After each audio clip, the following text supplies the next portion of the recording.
that was my initial reaction when I saw this Blizaar Fusion event calendar. A fusion which is starting today, the 14th of December, running all the way till the 31st during a holiday. And it's not going to be an easy one because it has so many fragments in here.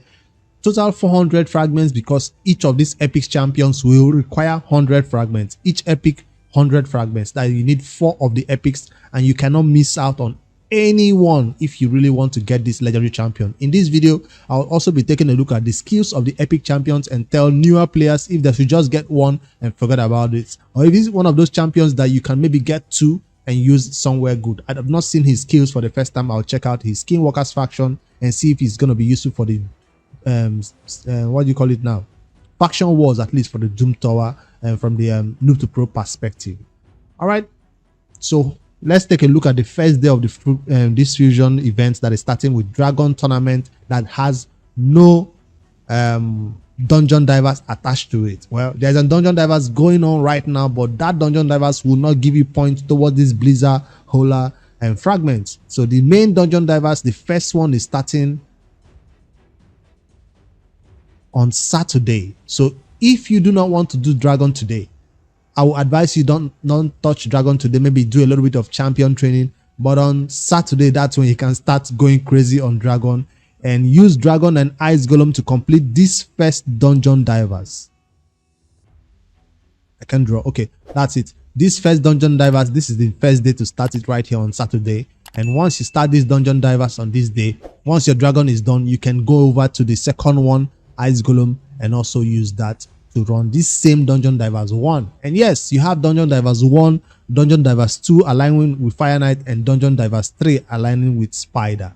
So for those players who have enough gems, enough energy, this might not be the biggest problem right here, but it's going to require a lot of points because the Dungeon Divers is usually a very long one.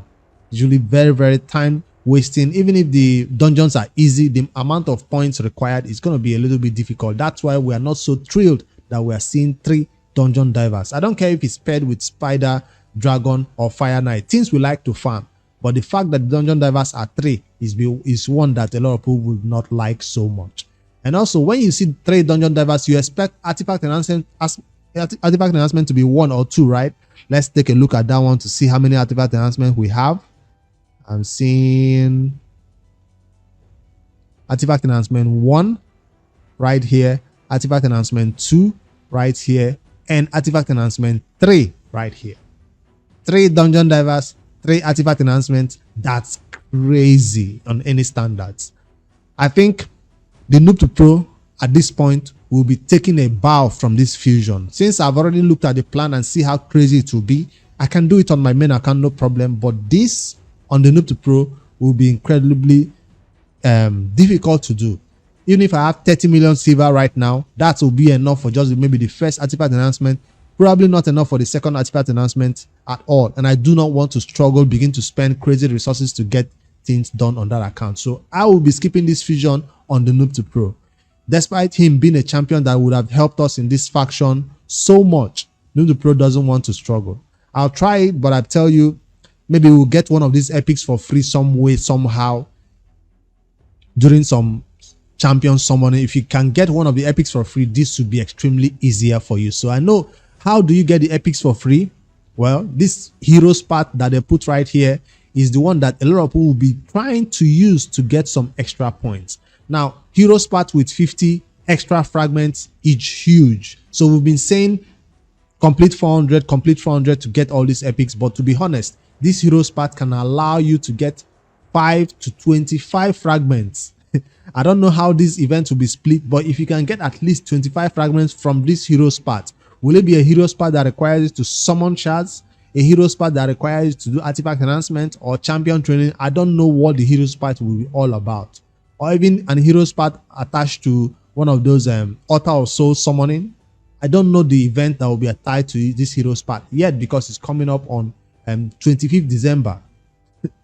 Such a huge holiday for some people, but that's the day that hero's path will start. And if the events that are tied to it are good enough, some people might be able to pick up 25 fragments on that day, totally free to play. But for spenders, that might be an opportunity for you to go crazy, pick up everything from the hero's path, and then skip out on some of these crazy events that are going on right here. So that's your savior right here. This hero's part is like the savior, the backup plan. So if you're starting today, Dragon, Ice Golem, Classic Arena, all that, you're doing it, you're getting all the fragments, and then if for some reason you miss out on some fragments, they put this hero's part on the 25th, just 5 days to the end of the event, for you to maybe catch up back with 50 fragments saved up right there for you, waiting if you miss out on anything. I'm glad that they didn't put it at the beginning, because if they put it at the beginning, some people might just rush for it, finish it, and then boldly skip out some other events going on. So, but now that they put it at the end, you have to complete everything that is going on because you do not know what the hero's part holds for you, whether it's going to be easy to do or not. So that's my idea about this fusion. I just wanted to break it down a little bit and put it into perspective and understand it from my main account perspective and the noob to pro perspective. And from what I can tell, noob to pro will need to skip this one because it's a holiday. I don't want to be doing fusions on 2 accounts, to be honest. I don't want to be spending this amount of time. Today I was out of the office until I just got back right now. So that's why I'm recording this one a little bit late. But so there are things we need to do for this holiday, and raid fusion is not one of them. So I'll be doing it on my main account, but Noob to Pro will take a chill pill, go back to farming campaign, and slowly maybe get one of these epics. So speaking about the epics, let me switch back to the game and see what this champion will be used for in some content in the game. I think it's from the Skinwalkers faction, the new epic champion. His name is Bovos. So what is it all about? On the A1, he attacks one enemy, 30% chance of placing decreased speed debuff for 1 turn. That's a very low chance of placing decreased speed. There are champions which with a better A1 of decreased speed. Stagnite, for example. So he's a 50% chance when booked. Still not enough. Still not as good as Stagnite decreased speed. So you can always boost it up with an extra 5% with the right masteries. But that's a good A1, I guess, but not the best A1 compared to other epics who have similar A1s. On the A2, attacks all enemies. I'll always be criticizing this champion, don't mind me. If he's your first champion, that's an A1 that is useful, especially for those who obviously don't have a Stagnite. On the A2, that's an AoE skill that will place decreased crit rate and decreased crit rate and decreased crit damage on all enemies for 2 turns. That's an amazing one. Sad that it doesn't do something else, doesn't grant an extra turn, but still, that's an amazing one. If you can decrease the enemy's crit rate and crit damage, they will hit you and not hit so hard. So that's 2 essential debuffs you need in PvE battles when you're fighting a bunch of enemies, or even against bosses. It also lands and decreases the enemies and crit rate. Bosses in raid usually have a 15% crit rate, and if you can reduce their crit rates, you can even survive longer right here. So check out what that debuff actually does. And then finally on the A3, it removes 1 random debuff from all allies. That's not a full team cleanse, but it will also place an increased crit rate and increased crit damage buff on all allies for 1 turn. This is an amazing one on the 4 turn cooldown, unfortunately.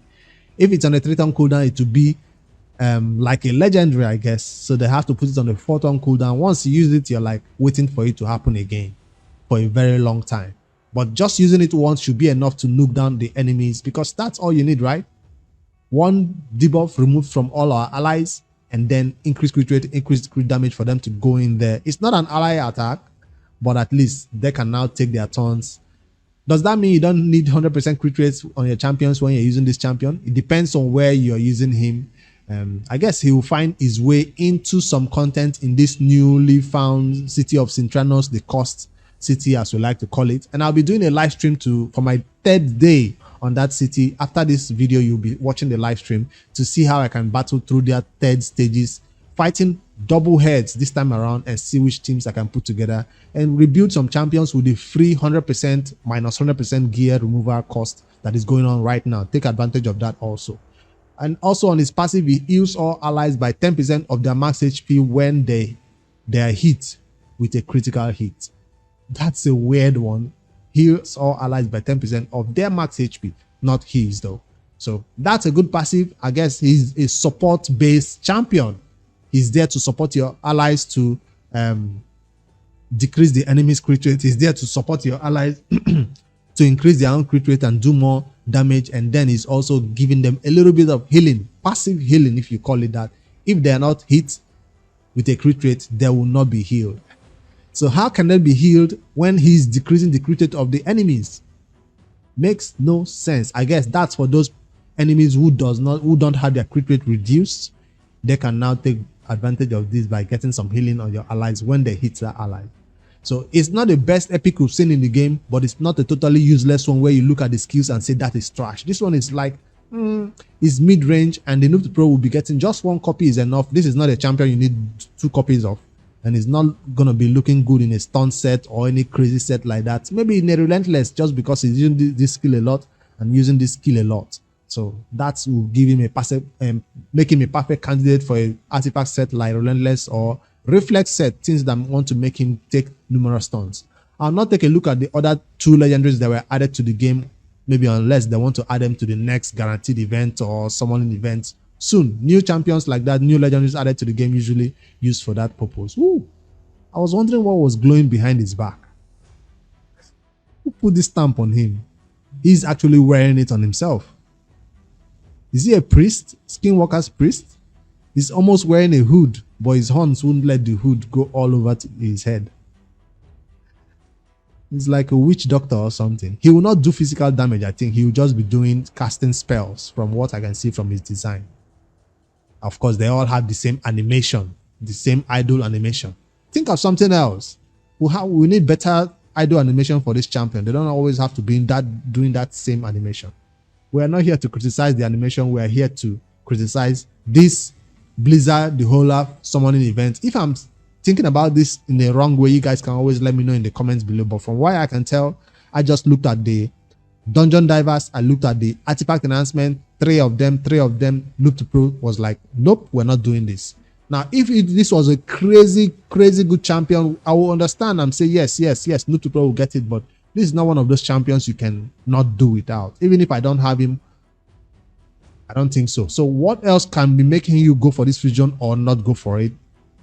Let me look at it again and see if we have any other hidden summoning events. That's one thing I've not considered. We have a summon rush coming in right here, hot, starting Friday.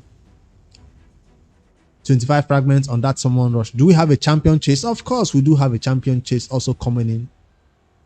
So from what I can notice, the summon rush and the champion chase are not tied to the heroes part event. So I don't think it will be a summoning event. So that's a good thing. The heroes part is coming up after the champion chase.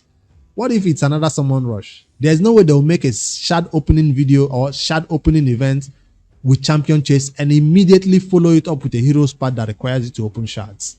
So I have a feeling it will not be require you to open shards, this heroes part at least. If they make it not require shards, it will be better for those players who want to finish it with other ways. Maybe a dungeon divers, maybe a altar or soul summoning, or even maybe a champion training with a very long one. How many champion training do we have in here? We have a very long one starting today and another one. So of course you have 2 champion trainings, long champion trainings.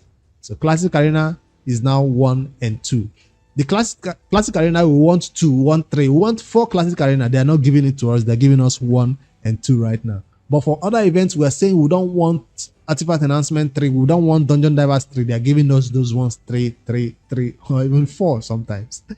So it's kind of crazy. You guys let me know what you think about this fusion calendar for Blizaar the Howler. Does it make you want to stop going for this fusion, think twice, or does it make you want to go for it and just use this heroes part event that will be coming up to gather 50 extra fragments and just skip out on 2 crazy events that you do not want on this calendar? So I'll see you guys in the next one. Don't forget to like and subscribe and join the live stream and see how I push towards the Cost City on the 3rd day, whether I'll be able to beat that double boss with the free 100% gear remover that is coming up that is going on right now. Later, guys.